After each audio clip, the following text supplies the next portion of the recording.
שלום אשר, ושלום לכל מי שמאזין לנו או צופה שלום, בנו. שלום אבי, שלום אז לכל המאזינים. ברוכים הבאים לפודקאסט ציון דרך, נכון? ציון מהמם, דרך, מפת דרכים בדרישת ציון, כן? משהו חדש מתחיל. אז אשר, לפני שאני רוצה ככה טיפה להציג את עצמנו, כן? אני אציג אותך טיפה, אחר כך תשלים. אה, מהמם. אני זוכר כבר לגלגל איתך שיחה ארוכה, או כבר כמה שנים טובות, ואני חייב לומר זכותי לי לשמוע אותך ולדבר איתך. אני מרגיש שהביטוי בורסות שאינו מאבד טיפה ומעיין הנובע זה דברים שאני בהחלט מרגיש אותם בשיחות בינינו. ממש כל הפעם זה חידושים ומעיין שמביא פרספקטיבות חדשות, הן אם זה בתוך עולם בית המדרש והן אם זה מחוצה לו, לגבי החיים בכלל במרחב המדיני, ציבורי וכו'. ולכן כשפנית אליי ואמרת לי בוא ננסה למסד את זה לא רק באמצעות טקסטים וכתיבה, אלא בפורמט של פודקאסט, אז האמת היא שזה ריגש אותי, אני מאוד מקווה שזה ימשיך ויתפתח. כי באמת, בתחושה שלי, מתוך השיחות שלנו, יש כאן איזושהי בשורה שיכולה לתת מענה לאתגרים שהתקופה שלנו מתמודדת איתם. אז אשר, אני מעביר את המיקרופון אליך, מה שנקרא, תציג את עצמך ככה בצורה יותר פורמלית מסודרת, ואחר כך אני אגיד כמה מילים על עצמי, ומשם אני אכנס לאיזשהו תוכן. אז קדימה, דרישת ציון או ציון דרך, אנחנו איתך. אז אני אשר יפנוף, מתעסק בעיסוקי הרשמי הוא בתחומי המחשבים, הנדסת מחשבים, ולמעשה הרקע שלי הוא די רחב בהרבה תחומים, אפשר לומר שבהרבה תחומים, אף תחום לא הייתי אומר, אני לפחות לא רואה את עצמי כאיזה מומחה על, אבל הרב גוניות אני חושב שהיא דבר שמאוד יכול לאפיין.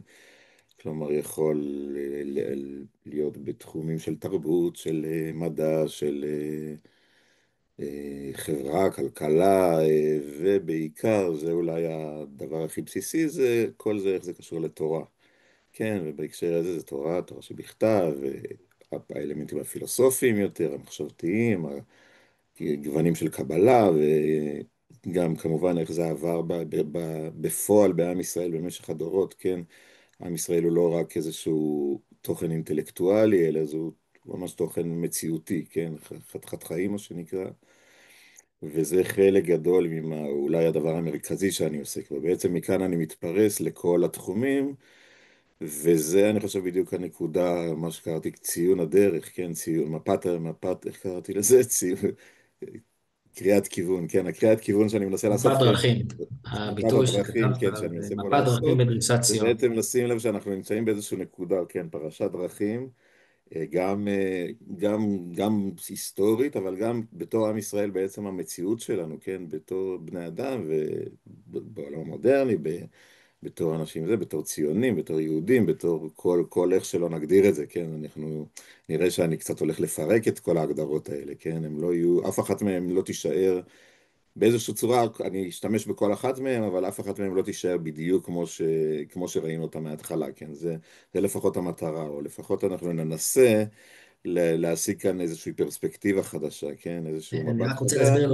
למי ששומע אותנו מה זה אומר, כן? לפרק הגדרות וכולי, כן? זה לא כן, דקונסטרוקציה, אלא אז זהו, אז פשוט, כמובן שזה נושאים שהם, כמו שאמרנו, מתפרסים על עולם ומלואו, אז אנחנו לא נוכל לגעת בזה במין הקדמה קטנה. בדיוק אולי בגלל זה נגיע כאן לנקודה השנייה שלי, שזה למה בעצם רציתי לדבר, לעשות פודקאסט, כן? כי באמת התחושה שלי הייתה שהצטברה אצלי מאוד הרבה כמויות של מידע וידע בעלי משמעות, כן? והשלכות מעשיות, כן? הפן המעשי כאן הוא די חשוב לי, כן? לא, למרות שיש כאן פן עיוני שהוא מאוד חשוב, כן? הוא בעצם המקדים ומה שבונה כאן את הכל. התחושה שלי היא שזה צריך להגיע לאיזשהו עולם מציאותי.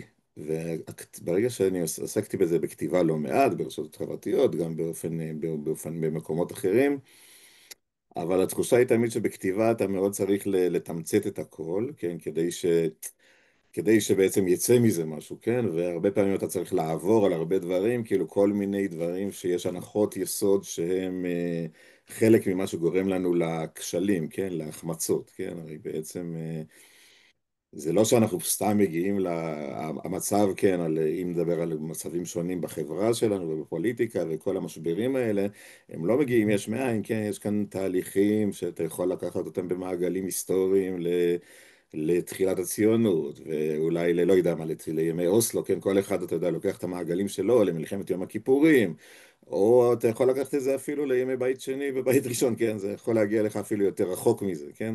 כל דבר בעצם יש לו את השורשים, את המעגלים, הרבה מעגלים, כן? ובעצם הרבה פעמים כדי לפתור באמת את הבעיות, כן, אולי במבט יותר מצומצם, כן, הלכתי קצת יותר מדי רחוק, כן, 200 שנים האחרונות, כן, הציונות לא באה על רקע, כן, תמיד מדברים על הציונות כחילונות או לא חילונות, וכל מה שקורה קפלן, לא קפלן.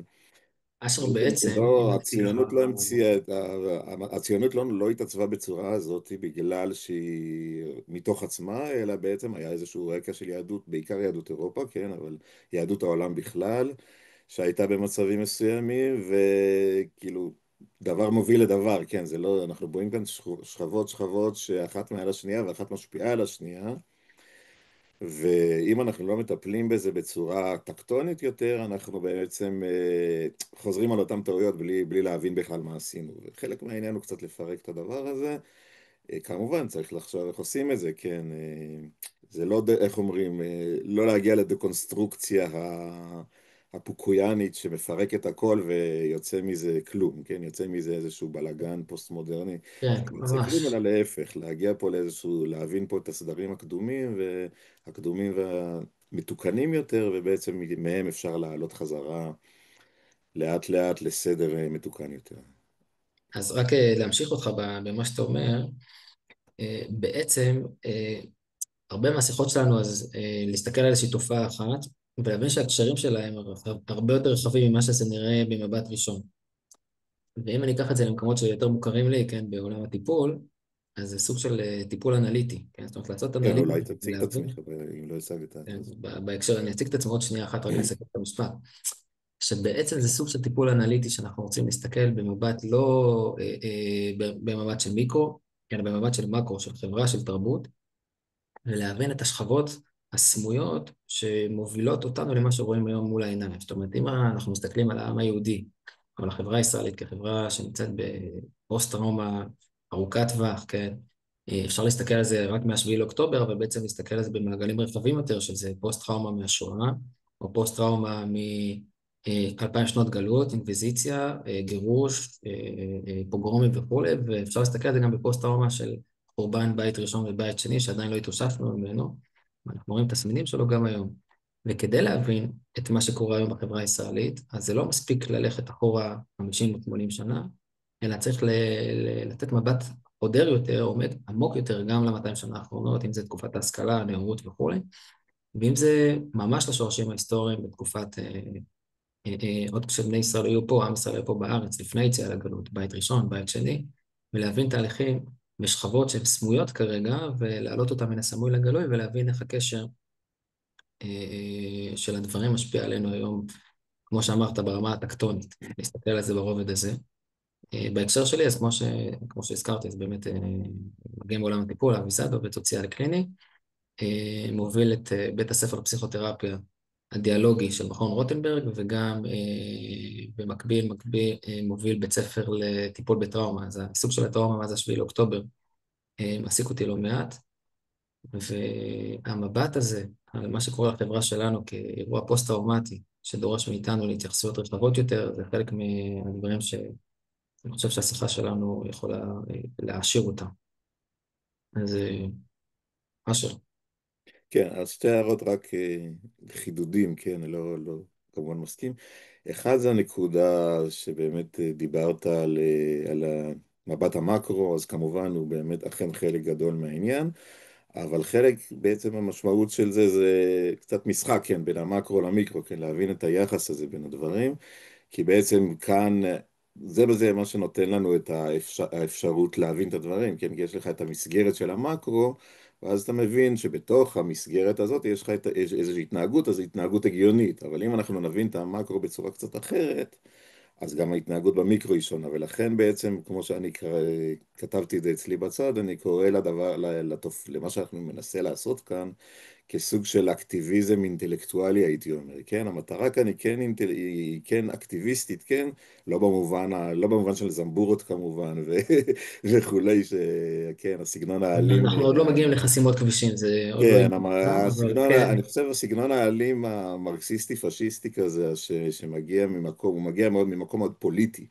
כן, כל הגישה שלנו, שאני לפחות מנסה להשיג, זה שאנחנו באים בעצם אומרים, לא, הבסיס שלנו זה המסגרת התרבותית והחברתית. שם אנחנו, כן, הדגים בים, שם אנחנו בעצם חיים באמת.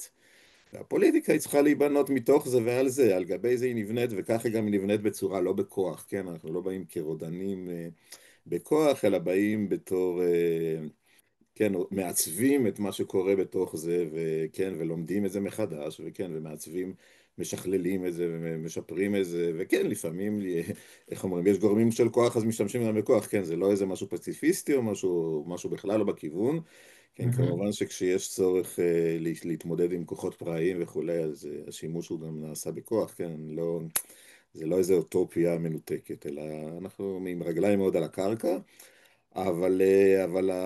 כן, הסיפור הוא לא איך אני עכשיו משתלט וגורם לדבר הזה לקרות, אלא מה התנאי שגורם לדבר הבעייתי הזה בעיניי לקרות, ולמה הוא קורה, ואיך אני עכשיו יכול לעקר את הדבר שגורם לו לקרות בצורה לא נכונה, ולגרום לו לקרות בצורה כן נכונה.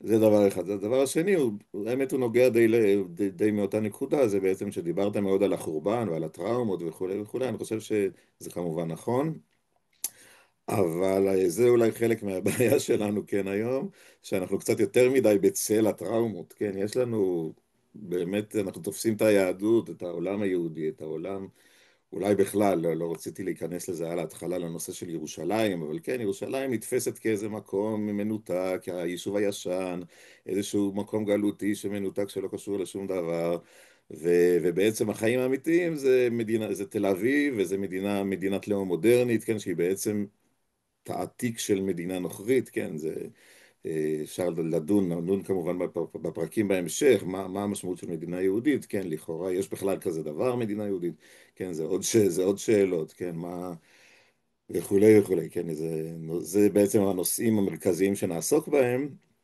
אז כאילו הנקודה היא בעצם להגיד שיש לנו באוצרות היהודיים, לא רק שהם בנויים, שיש בהם את האוצרות האלה, שלכך הם נועדו מראש, הרי מלכתחילה כשהתורה ניתנת, מדובר שם על ממלכת כהנים וגרגר, כלומר על הקמה של ממלכה, כן, זה לא להפך, זה שבני ישראל רוצים להישאר במדבר, זה נחשב לדבר הכי חמור שהם עשו, כן, למרגלים, כן, כמובן יש כאן מורכבות, כן, שרוצים להיכנס לארץ אז צריך לעשות את זה בצורה מסוימת, כן, בצורה שבה שומרים על המסרים והערכים, כן, שזה כמובן נדבר באריכות, וכל התורה כולה, כן, מכוונת לחוקים ומשפטים צדיקים, כן, שהם שהעולם יגיד, רק גוי גדול וקדוש הגוי הארץ חצי זה, כן, כלומר, וזה כבר מביא אותנו לשלב הבא, למצבה של הדת והתורה ביום הזה, כן, בימינו, איך אנחנו רואים אותה היום,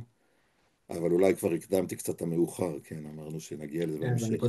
הנקודה שאתה מחדד פה, שאנחנו לא באים לעסוק בשבר, או להבין גם, בעצם איך להסתדר עם היהדות העתיקה והפרימיטיבית בתוך חיים מודרניים, אלא להבין שיש פה איזושהי בשורה, איזשהו משהו שהוא מעבר, שהוא מורכב יותר, שיש לתת עליו את הדעת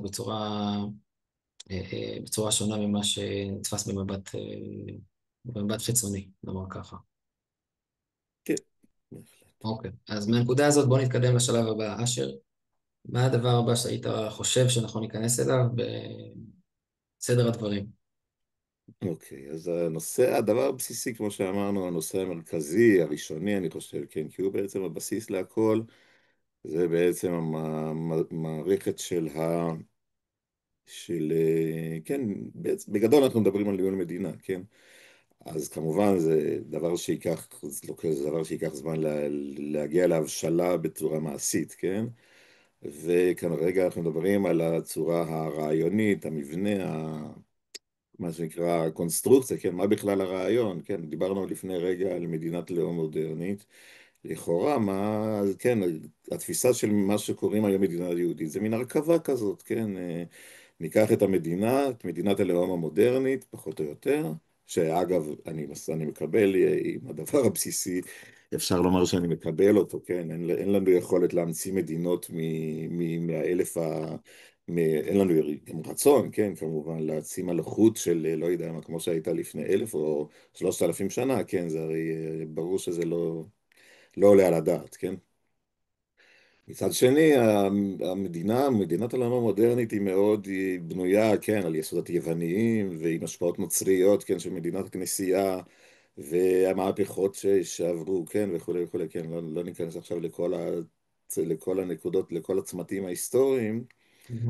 והיא בנויה באמת לפי איזה שהן תפיסות בסיסיות, הייתי אומר נוכריות, כן, זרות. מה זה אומר זרות? אנחנו גם נסביר בהמשך. אם רוצים, אפשר אולי כדאי קצת להזכיר כאן, יש מושג בספרות חז"ל שנקראת שעבוד מלכויות. כן, כלומר, באיזשהו שלב המלכות הפכה להיות הגורם המרכזי שבעצם היא מנהלת כן, היא התחליף כן, אם היה לפני זה מקדש או משהו כזה, יש איזשהו יחס בין מקדש למלכות, כן, בין הדת למדינה, כן, כמובן זה שונה מאוד מאיך שאנחנו תופסים היום את הדת והמדינה, וכמובן נידרש לזה בהמשך. אז זה דבר שאיכשהו נמצא, אפשר לומר, לאורך ההיסטוריה בצורות שונות. כן, סליחה. והדבר הזה, אני חושב, צריך קצת את הפתרון שלו, כן? לא ניכנס עכשיו לעניין כן, האם צריך להפריד את הדת מהמדינה או לא, כן, בגדול המודל שאנחנו נדבר עליו הוא כמובן מודל שיודע מצד אחד שיש קשר בין הדברים, כן, כלומר יש מקום להפרדה, כן, עולם הכהנים ועולם המלכות הוא עולם שונה, הם עולמות שונים, כן, כשהמלך עוזיהו מנסה להיות כהן גדול, אז אומרים שזה לא בסדר, כן? כאילו בעצם יש מזה כביכול רעידת אדמה לפי המסורת, כן? לא משנה מה זה בדיוק אומר, כן, אנחנו מגיעים קצת לאזורים יותר מעניינים, אבל לא ניכנס אליהם עכשיו. זה אירוע אבל טקטוני, העניין הוא שבעצם המלכות יש כאן גולשת למקום הכהונה. שני תחומים שמתערבבים שהם תחומים לא להם, כן? אני חושב שאולי לקראת חנוכה נוכל לדבר על זה יותר באריכות, כי זה גם קשור לסיפור של החשמונאים, אבל זה פחות הנושא שלנו שם כרגע. הייתה תנועה הפוכה, כן, מהכהונה למלכות. מה? שם התנועה בחשמונאים הייתה הפוכה, מהכהונה למלכות. כן, אבל בעצם נכון. יש פה אבל ערבובי בשניהם תחומים. יש את הערבוב הזה, כן, כן, כלומר, גם אצל עוזיה וגם אצל החשמונאים, בעצם.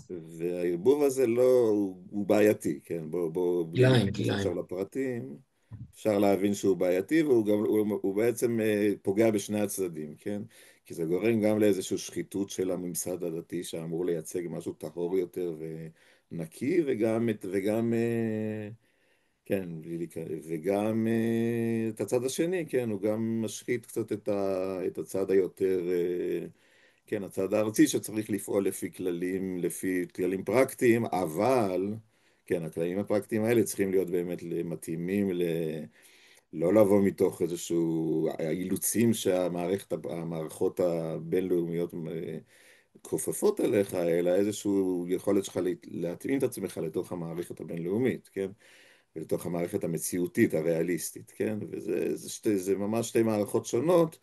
בקיצור, אפשר ממש לדבר על זה הרבה, גם על חזקיהו מול ישעיהו וכולי וכולי, כן? יש לנו פה ירמיהו מול המלכים שלו וכולי, כן?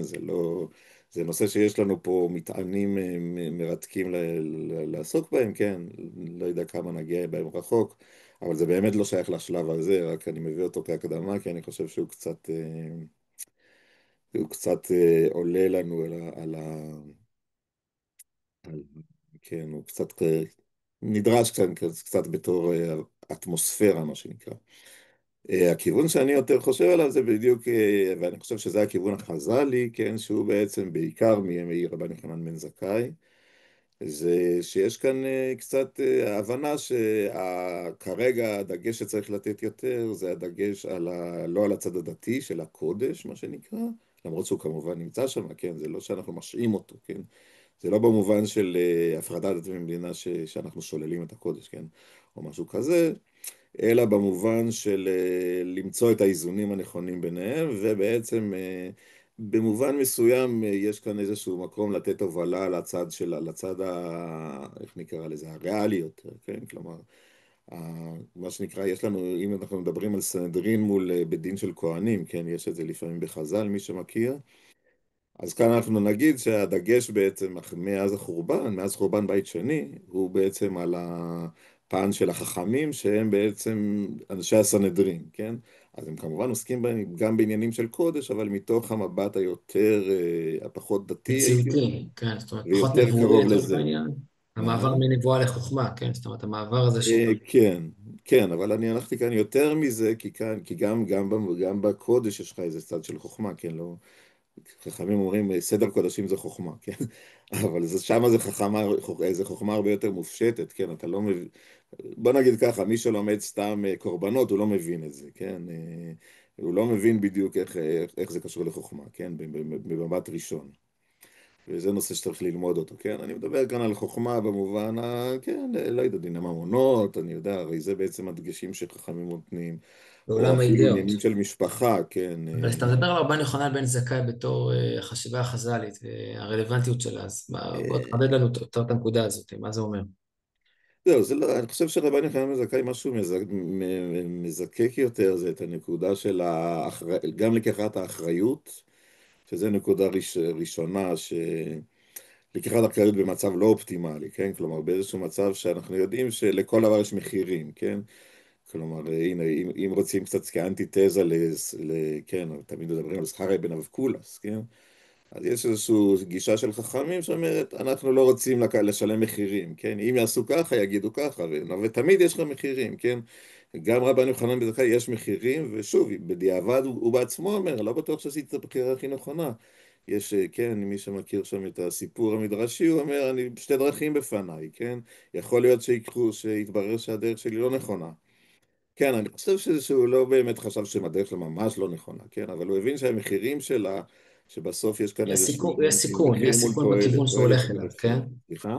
יש סיכון בדרך שהוא הולך בה מצד אחד, מצד שני הוא כן, גם פועל בתוך מציאות של לאחר החורבן, זאת אומרת שהוא מנסה תוך למצוא, כדי חורבן, אבל כן, כן, תוך כדי החורבן, וזאת המחשבה שלו, זאת אומרת הוא פועל מתוך מקום של שבר, מתוך מקום נכון. שהחשיבה שלו מנסה לאחות או לנסות לתת מענה למציאות, כן, במובן הזה אני חושב שרבן יוחנן בן זכאי כן, הוא לא נמצא כאילו אנחנו נמצאים לא בנקודה הזאת, כן?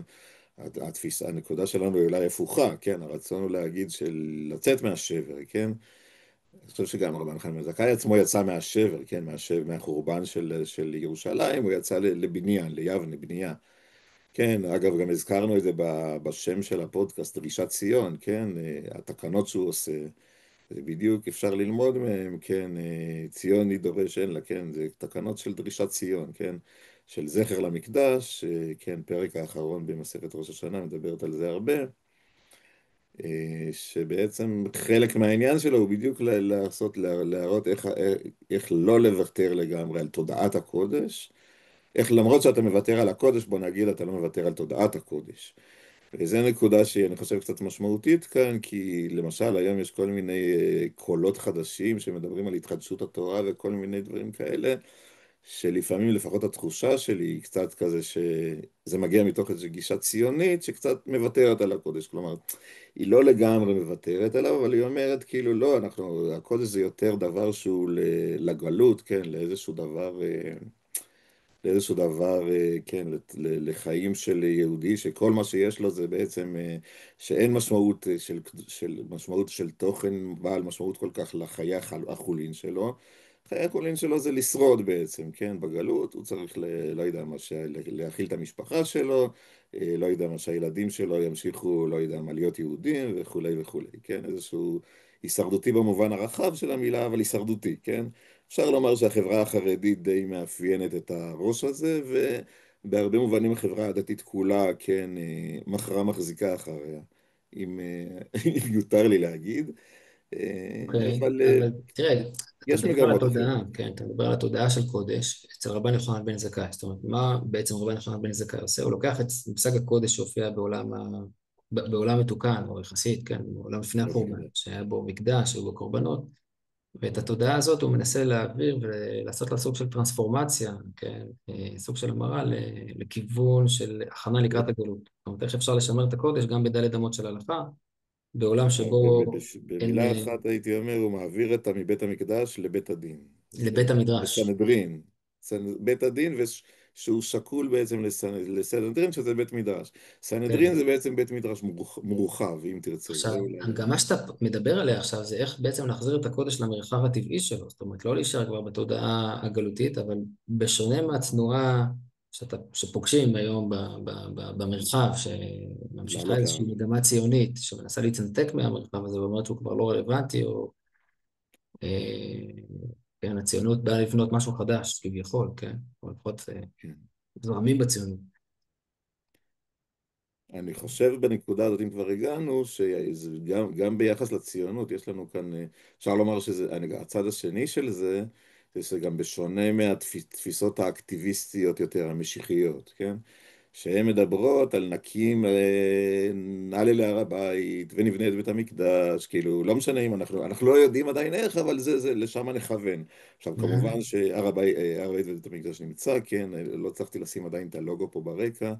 אבל כשיראו, יראו שהוא נמצא שם, כן, זה לא, כמו שאמרתי, כמו שהזכרתי את רבן יוחנן בן זכאי, זה לא עניין של נטישת ירושלים, אלא הבנה של, כן, מה שאני קראתי לזה הר המוריה, כן. לבית המקדש יש שתי רמות, כן, יש את הרמה של הר המוריה, של מקום, חז"ל אמרו, מקום שיוצאת ממנו הוראה לישראל, כלומר איזשהו דרך, כן, זה בדיוק הנקודה של ציון, כן, מפת ציון קראתי לזה, ציון דרך, כן.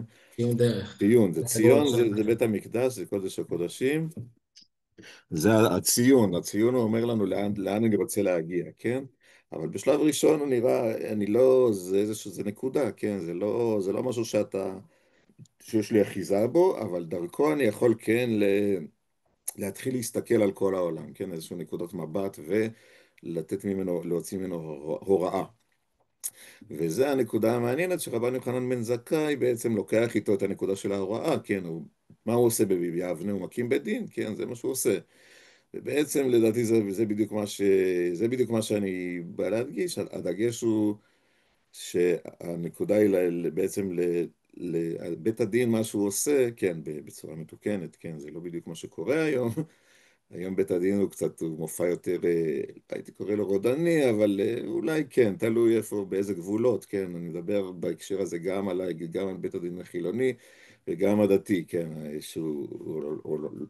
בית הדין הדתי הוא פחות רודני, כן, במובן של גם אין לו כוח וגם אין לו, כן, כל מיני, כן, הוא יודע לוותר על כוחו, כן, אבל במובן של חוקים שמונחתים מלמעלה למטה, אני חושב שגם המבנה הדתי וגם המבנה החילוני הם נמצאים על אותו מבנה, כן, יש איזשהו מערכת חוקים שהם הדברים הנכונים, שאנחנו יודעים מראש שהם הנכונים ולפיהם צריך ללכת, וזהו. עכשיו, בנקודה שלנו, כמובן, יש לנו כללים של תורה וכולי וכולי, וכללים של איך לומדים אותה ואיך מנתחים אותה וכולי, אבל היא בעצם, חלק גדול ממנה זה, העבודה בה זה, אני קורא לזה התאמה והטמעה של הדברים, של העקרונות והרעיונות, שהם יכולים להתאים לכל דור ולכל שעה, וכמובן יש לה גם איזשהו אלמנט התפתחותי מאוד משמעותי, שהיסטורי וחברתי וכולי, כן, יש לו יסודות עמוקים מאוד בעם ישראל, אנחנו לא ממציאים כאן דברים, כאילו זה לא איזה מערכת חוקים שבאה מלמעלה ומשתלטת לך על החיים, אלא משהו שהוא נבנה כבר בעם ישראל אלפי שנים מלמטה. אז בנקודה הזאת אמרת שני מושגים, הזכרת שני מושגים שבעיניי מושגי מפתח, שכדאי אולי להרחיב אותם ולתת להם איזושהי משמעות יותר בהירה, התאמה והטמעה. נכון? כן. שני מושגים שהם מושגים מנחים, הייתי אומר. כשאתה מדבר על הטמעה, כן? להטמיע, והתאמה, להתאים, איפה זה בא לידי ביטוי בתוך המהלך, זאת אומרת, בתוך המחשבה, בשונה ממה שיש היום. מה יש היום? זאת אומרת, איך זה בא לידי ביטוי היום, עולם התורה, עולם היהודי, עולם ההלכה, בית הדין, בית המדרש, לעומת מה שאתה כאן מזכיר, התאמה והטמעה. אז הדבר הבסיסי כאן זה בעצם שאנחנו מדברים כאן על מבנה מבוזר. למה הכוונה? כן, אני אגיע קצת מעולם המחשבים, זה קצת מגיע, אני לוקח את זה קצת בהשאלה משם, מי שמכיר, מערכות רבות מיקרו-סרוויסים, כן, מערכות רבות, מערכות, קצת מערכות קטנות, כן?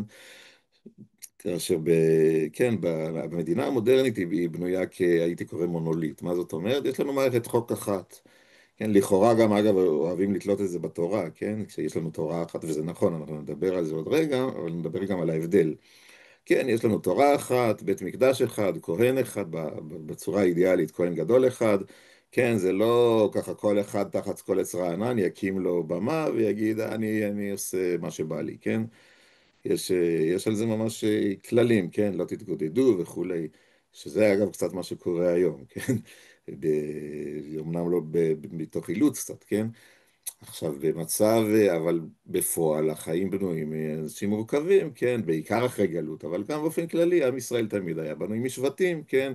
יש לך שבט גד, יש לך שבט נפתלי, הם עוסקים בלא יודע מה, גרים ליד הכנרת, בזמנו זה לא, אם נדבר על ההיסטוריה, כן? הם גרים במקום אחר, כן? בכלל באזורים אחרים. כן, זה אגב לא תמיד עבד, בפועל זה לא עבד כל כך בצורה אידיאלית, כן? אנחנו יודעים שמלכות ישראל ויהודה התפצלו בשלב מאוד מוקדם, נדבר על זה גם בהמשך, באיזה שהם שלבים, אבל בגדול כל שבט יש לו את החיים שלו, את האופי שלו, את המגמה אפילו שונה, כן?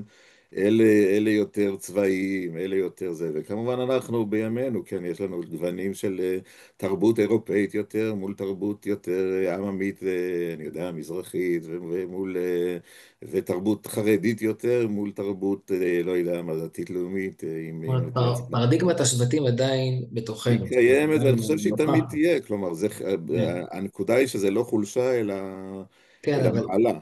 השאלה היא זאת אומרת, כשאתה מדבר על התאמה והטמעה, כן, איפה זה יבוא לידי ביטוי, או איך זה נתפס, כשאתה מדבר, נגיד, על וזהו, אז אני עדיין מתחיל ומסביר. התפיסה הבסיסית היא שבעצם כל הדברים האלה הם דברים, איך אומרים, ברמה הבסיסית, כן, אפשר להגיד שלקבוצה הזאת יש בעיות כאלה וכאלה, כן, לכל קבוצה יש את הבעיות שלה, אבל ברמה הבסיסית, כאילו כמגמות בסיסיות, איך אומרים, כולם אהובים, כולם ברוכים, כן, לכל אחד יש את התפקיד שלו, זה שכאילו הדברים התפתחו באיזשהו כיוון, ונוצרו הקבוצות האלה, זה בגלל שיש, כן, לכל אחד מהם היה איזשהו טעם, כן, מי שרוצה, כן, נזכיר כאן את הרב קוק, כן, למרות הדברים הם, אפשר לומר שהם חלק מהם בהשראתו וחלק לא, ואנחנו גם על זה נדבר, על ההבדלים, כן, בין מה שאנחנו נגיד לשיטות אחרות, בין הרב קוק לחב"ד ווואטאבר, כן, ציונות דתית קלאסית, כן, זה דברים שנעבור עליהם, אני מניח, בעתיד, ככל שזה יהיה רלוונטי. אבל אם אנחנו מזכירים כבר את הרב קוק, אז אני חושב הוא מדבר על מהלך האידאות, אז לא חשוב מאוד להגיד, זה אידאה כזאתי, וזה ככה, וכאילו, לא. אני אומר, כאילו, אני אפילו לא, נכון, אנחנו יכולים לעשות כאילו את החלוקה הכללית ולחשוב איך זה עובד, אבל זה פחות מעניין אותי, אני אומר מבחינתי, כאילו, תופעה קיימת, שוב, לא תופעה שלילית, כן, אני לא אגיד, פילגש בגבעה, זו תופעה שלילית וצריך לטפל בה, למגר אותה, כן? אבל תופעות נורמליות שיש, וכיוונים שונים, כן, קבוצה יותר כזאת, קבוצה יותר כזאת, כן, אז בגדול אנחנו מקבלים אותה, כן, כלומר אנחנו מקבלים את המציאות וגם מקבלים שיש לה איזושהי אוטונומיה משלה, כן, אוטונומיה זה לא חוקי, אני לא מדבר ברמה החוקית, אלא זה איזשהו מרחב שאנחנו בעצם מכבדים אותו, ולהפך, אנחנו רוצים שהוא יתפתח, כן, אנחנו רוצים שהוא יתפתח וישתכלל.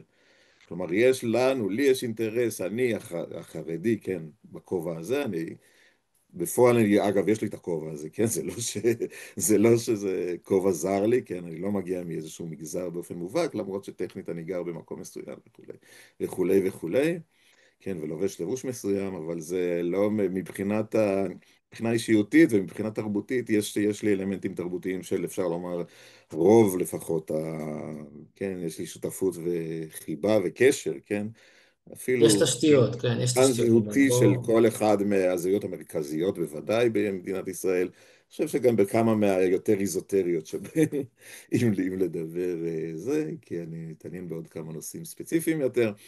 אבל זה לא מעניין כל כך, החיים הפרטיים שלי. מה שכן מעניין זה שבעצם הנקודה הזאת, בוא נגיד כך, במקום שלי כחרדי, יש לי אינטרס שהציונות הדתית תצליח בהרבה דברים שהם משותפים לנו, למרות שאני בדרך אחרת, ולהפך, גם לי כחרדי, גם לי כדתי-לאומי, יש לי רצון שהחרדיות תצליח בהרבה דברים, דברים אחרים אני אחלוק עליהם, כן? אותו כנ"ל עם חילונים, או קפלניסטים אפילו, כן? כאילו, שוב, אני לא מדבר על הצדדים השליליים, כן? שלכל אחד יש, ואותם אני לא זו אמירה אקבל, שצריך כן? לפרוט אותה, כן, מה זה אומר, כן, כן, בדיוק. החרדיות, זאת אומרת, איך תופסים את כל אחת עכשיו, מהכותרות הללו הנקודה שהזכרת. הזאת היא בדיוק הנקודה שמגיעה, שבעצם יש לנו, יש לי, במקום הזה, יש מקום מצד אחד לאוטונומיה לכל קבוצה, כלומר, יש לה לגיטימיות, ובתוך הקבוצה, בתוך האוטונומיה הזאת, יש לה יכולה, מה שנקרא, אני קורא לזה, כן, במרכאות, או לא רק במרכאות, כן, ברמה הרעיונית, היא דנה בשביל עצמה. כלומר, הם יכולים להגיד איך הם מתנהלים, לקבוע לעצמם, כן, אנחנו לא...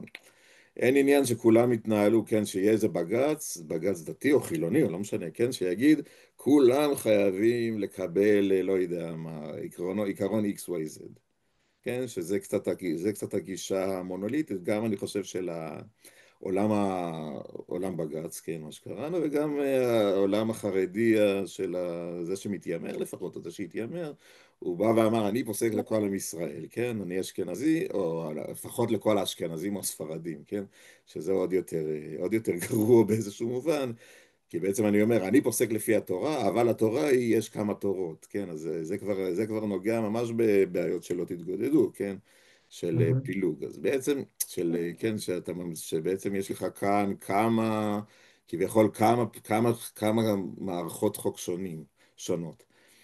השיטה היא פשוט בגדול שיש לך מארג אחד של באמת של שלטון מקומי, מה שקראתי לו, כן, בלשון השאלה מחז"ל, סנהדרין הקטנה, כן, לכל עיר, לא משנה, כן, יש לה את הסנהדרין הקטנה שלה, כן, זה לא אומר שבפועל יישבו איקס אנשים ויקבעו את הכללים, למרות שאפשר לומר שכן, אבל מעל זה יש לך איזשהו גוף כללי, והגוף הכללי הזה הוא זה שבעצם מנהל את העניינים מלמעלה, וזה נקרא, כן, זה בעצם מה שנקרא הסנהדרין הגדול, בעצם, אם רוצים באיזשהו מובן, לא במובן הפוליטי, כן, זה סוג של פדרציה, כן, אבל זה פדרציה לא במובן של מדינה, שכל מדינה עושה ככה, אלא במובן של נושאים יותר, במובן הייתי קורא זאת הקונספטואלי אומרת יותר. בכל אזור, הסנהדרין הקטנה שלה, כן, יש לה היא מבינה את השפה המקומית ויודעת איך לפעול מתוך השפה המקומית שלה, והיא יכולה להביא את הקולות מלמטה ולדון בהתאם, באופן הסובייקטיבי של אותה חברה, אותה קהילה. יש מאוד הרבה נושאים שהם לא רלוונטיים בכלל, לא רלוונטיים מה אני חושב על איך, לא יודע, איך מתנהלים דברים מסוימים בקיבוץ. כן, כי אני חי רחוק, כאילו, אורח החיים שלי הוא די רחוק מחיים של לא קיבוץ, גדלת נגיד, שם, כן, כן, לצורך העניין, כן, אני לא, ספציפית, ספציפית יש לי במשפחה כמה קיבוצים, כמובן קיבוץ דתי, שזה קצת שונה מקיבוצים רגילים, אבל, אז אני מכיר את העולם הקיבוצי, אבל סתם, אני נתתי את זה כדוגמה. כן. שבאופן בסיסי, כן, אורח החיים הקיבוצי הוא רחוק ממני, אז אני לא, כאילו, אין עניין שאני אתחיל להביע את דעתי בעניין. כאילו, בסדר, אני מכבד את זה שאני מבין מה הקיבוץ ניסה לעשות. חלק מזה אני אומר שהוא נכון, חלק מזה אני חושב שפחות נכון, ואנחנו נשמח לדון, לדבר עם זה, כן, לחלוק איתם דעות, אבל זה לא שאני אתערב באורח החיים שלהם, כן, יגיד אבל להם, בין איזה חבר'ה, מקום, זה לא טוב, אתה לא בואו חי את תחליטו. זה, כן, מה? נכון, אני אומר, אתה לא חי את כן, האירוע, זה לא, את כאילו, זה לא, אין לי מה החיים הזה, להיכנס לזה, יש לזה מקום בעולם. אין לי מה להיכנס, אבל זה שוב, זה ברמה יותר עקרונית, כי יש רמה שזה טריוויאלי, מה שאמרתי, כן, שכולם יגידו, כאילו, לא חידשתי פה כלום.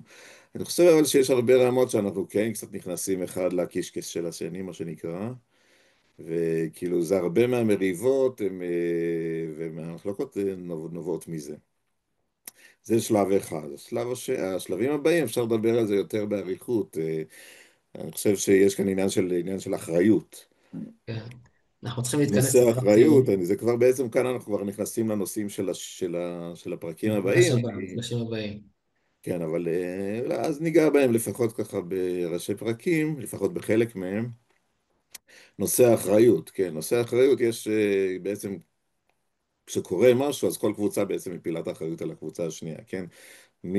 מה גדול לנו מנושא השבעה באוקטובר, כן?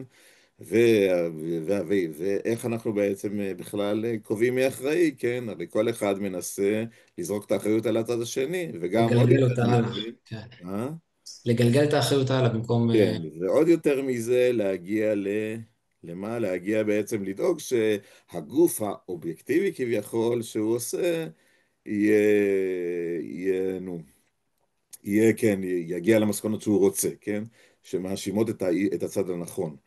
עכשיו, הדבר הזה, שוב, אני לא, יש כאלה שעושים את זה יותר בצורה הגונה, יש כאלה שפחות, אני לא, כן, לא, יש לי דעה כמובן בנושא, לא, כן, איזה צד עושה את זה יותר גרוע ויותר טוב וכולי, אבל זה לא כל כך משנה, כן, זה לא, המטרה שלי כאן היא לא להגיד מי צודק ומי לא, אלא למצוא כאן איזשהו פתרון, אני חושב שצריך כאן איזשהו פתרון מערכתי יותר, כן, שהעניין הוא לא ספציפית מי יחקור את 17 בזה, אלא בעצם נושא האחריות, כן, כלומר, איך אנחנו יוצרים כאן משהו שאפשר לסמוך עליו, כן, שלא מדבר על משהו אד הוק לחקור אירועי 7 באוקטובר, כן, גוף מהמם. מרכזי שאפשר לסמוך עליו, כן, הרי אף אחד פה לא סומך לא על הכנסת, בואו נהיה כנים, כן, בואו נגיד יש מיעוט קטן שסומך על הכנסת, יש מיעוט אחר שסומך על בג"ץ, אבל שוב, כל אחד מהם סומך את זה כי הוא עושה את הצד שלו, כן, זה לא, או על ביבי, או לא משנה, כן, כל אחד, מי שזה משהו סומך עליו, זה לא בגלל שהוא באמת חושב שזה משהו שיש כאן דווקא את הכי טוב לכל העם, אלא שבסך הכל הכללי זה הכי טוב, כן?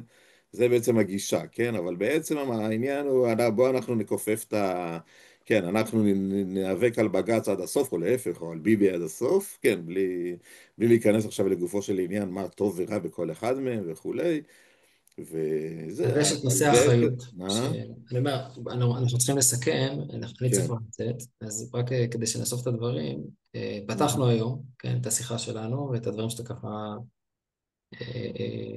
מתבשל ומדבר אותם כבר תקופה, ועכשיו זו הזדמנות באמת לפרוס אותם בצורה יותר שיטתית ומסודרת במסגרת הפודקאסט. דרישת ציון או נקודת, לא, לא, לא, זה היה ציון נקודת דרך. ציון דרך, כן. מפת דרכים עד הפעם הבאה אנחנו בציון. נהיה סגורים לגמרי על השם, בסדר. כן, זה קצת, הוא קצת מורכב כי אני רוצה להביע בו כמה נקודות במקביל, אולי פעם כן. נדבר על זה, אבל זה לא כל כך חשוב. והתחלנו עם זה וסיימנו בנקודת האחריות, ובעזרת השם בפעם הבאה נוכל לפתוח עם זה ולהעמיק בסוגיות כן, אז שעומדות כן, על הפרק. אני דיברתי באמת על נקודת האחריות, זמננו קצר, אנחנו נקשר אותה כמובן לסוגיה מסוימת בתורה, ומשם נגיע לנושא השמיכה.